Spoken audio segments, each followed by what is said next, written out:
ഒരു രാജ്യം അവരുടെ പരമ്പരാഗത നാട്ടുമരുന്നിന്റെ ഉൽപ്പാദനത്തിനായി ഓരോ വർഷവും കൊന്നുതള്ളുന്നത് 60 ലക്ഷം കഴുതകളെയാണ്. പറഞ്ഞാൽ വിശ്വസിക്കുമോ? എന്നാൽ സംഗതി സത്യമാണ്. എജിയോ എന്നൊരു മരുന്നിന്റെ ഉൽപ്പാദനത്തിനു വേണ്ടി നമ്മുടെ അയൽ രാജ്യമായ ചൈനയാണ് ഈ ക്രൂരകൃത്യം വർഷങ്ങളായി നടത്തിക്കൊണ്ടിരിക്കുന്നത്.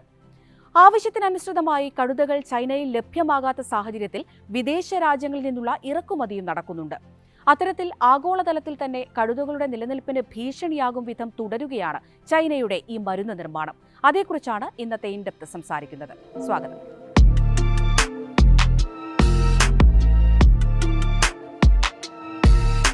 കഴുതകളുടെ തോലിൽ നിന്ന് ചൈനക്കാർ ഉൽപ്പാദിപ്പിക്കുന്ന ഒരു പരമ്പരാഗത മരുന്നാണ് എജിയോ. ശാസ്ത്രീയ അടിത്തറ ഇല്ലെങ്കിലും കഴുതത്തോലിലെ ജലാറ്റിനിൽ നിന്ന് ഉരുത്തിരിഞ്ഞു വരുന്ന എജിയോ എന്ന മരുന്നിന് ചൈനയിലും പുറത്തും ആവശ്യക്കാർ ഏറെയാണ്. രോഗപ്രതിരോധ ശേഷി വർദ്ധിപ്പിക്കാനും വിളർച്ച പോലുള്ള അസുഖങ്ങൾ ഭേദമാക്കാനും ഈ മരുന്ന് സഹായിക്കുമെന്നാണ് കരുതപ്പെടുന്നത്. 2013 3200 ടൺ എജിയോ ആണ് ചൈന ഉൽപ്പാദിപ്പിച്ചിരുന്നതെങ്കിലും 2021 ആയപ്പോഴേക്കും അത് 15700 ടണ്ണായി വർദ്ധിച്ചിട്ടുണ്ട്. ഏകദേശം 390% വർധന. 2027 ആകുമ്പോഴേക്കും ഇത് വീണ്ടും വർദ്ധിച്ച് 18,000 ടണ്ണിലേക്ക് എത്തുമെന്നാണ് റിപ്പോർട്ടുകൾ സൂചിപ്പിക്കുന്നത്. ഇക്കഴിഞ്ഞ ജൂണിൽ UK ആസ്ഥാനമായി പ്രവർത്തിക്കുന്ന ദി ഡോങ്കി സാങ്ച്വറി എന്ന NGOയാണ് ഈ ഞെട്ടിപ്പിക്കുന്ന കണക്കുകൾ പുറത്തുവിട്ടത്. ചൈനയിൽ വലിയ തോതിൽ വളർന്നുകൊണ്ടിരിക്കുന്ന ഒരു കച്ചവട ശൃംഖല കൂടിയാണ് എജിയോ. ഈ വ്യവസായം കുതിച്ചുയരുമ്പോൾ മറുഭാഗത്ത് ഇല്ലാതായിക്കൊണ്ടിരിക്കുന്നത് ചൈനയിലെ കഴുതകളുടെ നിലനിൽപ്പാണ് എന്നതാണ് ഏറ്റവും പ്രസക്തമായ കാര്യം. 1990 11 ദശലക്ഷം ഉണ്ടായിരുന്ന കഴുതകളുടെ എണ്ണം 2023 എത്തിയപ്പോഴേക്കും 15 ലക്ഷത്തിലേക്ക് താഴ്ന്നു എന്നിടത്ത് അതിന്റെ ഭീകരത കൂടിയാണ് വ്യക്തമാകുന്നത്. ആവശ്യക്കാർ വർദ്ധിക്കുകയും ആവശ്യത്തിന് കഴുതകൾ ലഭ്യമല്ലാതിരിക്കുകയും ചെയ്യുന്ന സാഹചര്യത്തിൽ തെക്കേ അമേരിക്ക, ആഫ്രിക്ക എന്നിവിടങ്ങളിൽ നിന്നാണ് ഈ കഴുതകളെ ചൈനയിലേക്ക് എത്തിക്കുന്നത്. നല്ല വില കിട്ടുന്നതിനാൽ ഗർഭിണികളും കുട്ടികളുമായ കഴുതകളെ വരെ ഇതിനായി ഉപയോഗിക്കുന്നു എന്നാണ് വിവരം.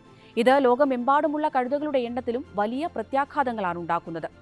ഈജിപ്തിൽ കഴുതകളുടെ എണ്ണം 1990കളിൽ 31 ലക്ഷമാണെങ്കിൽ 2020 അത് 10 ലക്ഷമായിട്ടാണ് കുറഞ്ഞത്. ദക്ഷിണാഫ്രിക്ക, ബ്രസീൽ എന്നിവിടങ്ങളിലും ഇതേ രീതിയിൽ കുറവ് രേഖപ്പെടുത്തിയിട്ടുണ്ട്. ഈ രാജ്യങ്ങളിലെല്ലാം സാമ്പത്തികമായും സാമൂഹികമായും പിന്നാക്കം നിൽക്കുന്ന ജനവിഭാഗങ്ങളുടെ ജീവസന്ധാരണത്തിനു കൂടിയാണ് ഇവ തിരിച്ചടിയാകുന്നത്. ദുർബല വിഭാഗങ്ങളുടെ യാത്രാ സൗകര്യങ്ങൾക്കും കൃഷി ആവശ്യങ്ങൾക്കും കഴുതകൾ വലിയ തോതിൽ സഹായകമാകുന്നുണ്ട്.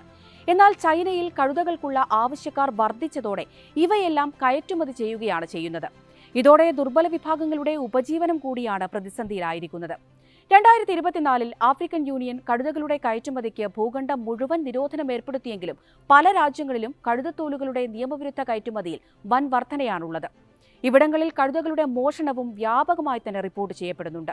ചൈനയുടെ ഏറ്റവും പുതിയ വിപണിയായ പാകിസ്ഥാനിൽ ഒരു കഴുതയുടെ വില ഈ വർഷം ജൂണിൽ 2 ലക്ഷം രൂപയായി ഉയർന്നതായാണ് റിപ്പോർട്ടുകൾ സൂചിപ്പിക്കുന്നത്. മൃഗങ്ങളോടുള്ള ക്രൂരത എന്നതിന് പുറമെ സാമൂഹികമായ പ്രശ്നങ്ങൾ കൂടിയാണ് ഇതുണ്ടാക്കുന്നത്.